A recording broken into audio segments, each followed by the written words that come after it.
क्या आकाश चोपड़ा फेमिनिस्ट है? तो ये सवाल इसलिए क्योंकि मैंने वुमेन्स प्रीमियर लीग में Mumbai Indians versus royal Challengers Bangalore का मैच देखा, जिसमें एब्सोल्यूट आकाश चोपड़ा कमेंट्री कर रही थी। जहां उनके साथी ने उनसे पूछा कि आकाश भाई, क्या आपकी वाइफ भी अभी मैच देख रही है? तो उनका जवाब था कि अभी वो बच्चों को सुलाने का काम कर रही है। सिर्फ एक ये ही नहीं, मुझे थोड़ा सा ऑकवर्ड लगा, सिर्फ एक ये ही नहीं है।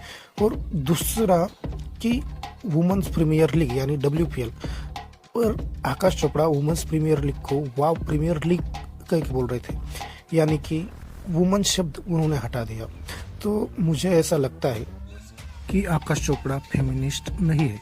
तो दरअसल में फेमिनिस्ट क्या होता है? तो फेमिनिस्ट ये होता है कि जो औरत को और आदमी को समान हक की बात करता है। जैसे कि आदमी को पढ़ने का हक है, वैसे ही औरत को होना चाहिए, ऐसे हक की बात करता है, उसे फेमिनिस्ट करते हैं। तो नॉन फेमिनिस्ट क्या हुआ? जो जिसे लगता है कि औरत मर्द के कंपेरेटिव नहीं है, मर्द से कम है, मर्द और औरत एक समान नहीं रह सकते, हमेशा मर्द टॉप पर होगा, ये होगी नॉन फेमिनिस्ट सोच। तो मुझे ऐसा लगता है कि जो आकाश चोपड़ा की सोच है वो नॉन फेमिनिस्ट सोच है।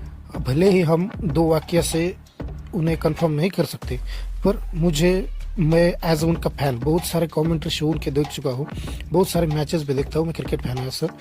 तो बहुत सी बातें उनकी ऐसी है जो उनको नॉन फेमिनिस्ट बताती है। तो मुझे तो लगता है कि आकाश चोपड़ा नॉन फेमिनिस्ट है। और आपको क्या लगता है कि आकाश चोपड़ा फेमिनिस्ट है?